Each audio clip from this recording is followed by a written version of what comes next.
Assalamualaikum warahmatullahi wabarakatuh. Perkenalkan, nama saya Safa Kusumawardani dengan NIM 210431205 dari kelas AK4B Politeknik Negeri Jakarta. Video ini dibuat untuk menjawab soal UTS Auditing tahun ajaran 2022-2023. Untuk soal yang pertama, tahapan audit menurut ISA ada 3, yaitu yang pertama, tahapan penjelasan resiko assessment, yaitu penilaian resiko untuk mengidentifikasi dan menilai resiko salah saji material dalam laporan keuangan, merancang dan melaksanakan prosedur audit selanjutnya untuk menanggapi resiko salah saji. Yang kedua, resiko respons, yaitu merancang dan melaksanakan prosedur audit selanjutnya untuk menanggapi resiko salah saji material pada tingkat laporan keuangan dan asersi. Dalam tahap ini, auditor mengembangkan prosedur audit responsif, yakni prosedur audit yang menanggapi resiko yang telah dinilai. Yang ketiga, reporting, yaitu merumuskan pendapat berdasarkan bukti yang diperoleh, membuat dan menerbitkan laporan yang tepat sesuai kesimpulan audit. Jika semua prosedur sudah dilaksanakan dan kesimpulan telah dicapai, maka temuan audit dilaporkan kepada manajemen dan audit dirumuskan, serta keputusan redaksi yang tepat untuk laporan auditor dibuat. Selanjutnya, mengenai opini auditor. Opini auditor ada 5, yaitu yang pertama, opini wajar tanpa pengecualian atau unqualified opinion.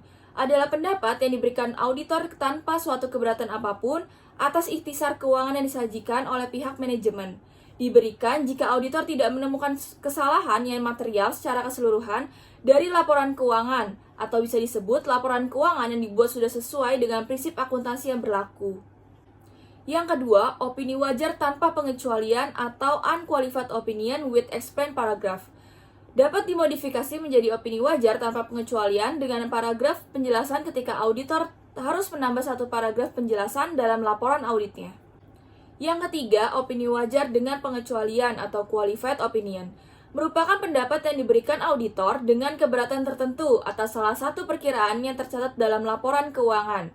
Akan tetapi, keberatan tersebut tidak mempengaruhi secara material atas ikhtisar keuangan yang disajikan oleh manajemen. Yang keempat, opini tidak wajar atau adverse opinion merupakan pendapat yang diberikan auditor yang menyatakan tidak setuju atas ikhtisar keuangan yang disajikan oleh pihak manajemen. Hal ini dikarenakan auditor merasa benar-benar yakin bahwa ikhtisar keuangan tersebut benar-benar tidak layak. Auditor harus menyatakan opini tidak wajar setelah melakukan pemeriksaan dan memperoleh bukti yang cukup dan tepat dalam proses audit. Yang kelima, opini tidak menyatakan pendapat atau disclaimer opinion diberikan ketika auditor tidak memperoleh bukti yang cukup dan tepat untuk mendasari opini audit, dan auditor tidak menyimpulkan bahwa pengaruh kesalahan penyajian material yang tidak terdeteksi yang mungkin timbul terhadap laporan keuangan, jika ada, dapat bersifat material dan persuasif. Berikut merupakan laporan keuangan Universitas Negeri Jakarta tahun 2013-2014. Dalam kasus ini, auditor menyatakan opini wajar dengan pengecualian atau qualified opinion. Catatan 10-20B atas laporan keuangan, saldo uang titipan pada tanggal 31 Desember 2014 merupakan saldo atas kerjasama dengan pihak ketiga. Namun, auditor tidak dapat memperoleh bukti yang cukup dan tepat tentang nilai saldo tersebut. Sebagai akibatnya, auditor tidak dapat menentukan apakah diperlukan penyesuaian terhadap angka tersebut atau tidak. Catatan 7.12 atas laporan keuangan terdapat revaluasi aset tetap tanah yang belum didukung dengan dokumen peraturan pemerintah. Catatan 20C atas laporan keuangan universitas telah melakukan pemotongan dan penyetoran atas pajak penghasilan dan pajak pertambahan nilai.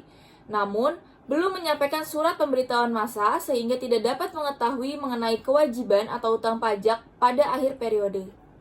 Menurut opini auditor, kecuali untuk dampak hal dijelaskan dalam paragraf basis opini wajar dengan pengecualian, laporan keuangan terlampir menyajikan secara wajar dalam semua hal yang material, posisi keuangan Universitas Negeri Jakarta, Badan Layanan Umum atau BLU tanggal 31 Desember 2014, serta kinerja keuangan di arus kasnya untuk tahun yang berakhir pada tanggal tersebut sesuai dengan standar akuntansi keuangan di Indonesia. Soal yang selanjutnya mengenai independensi audit.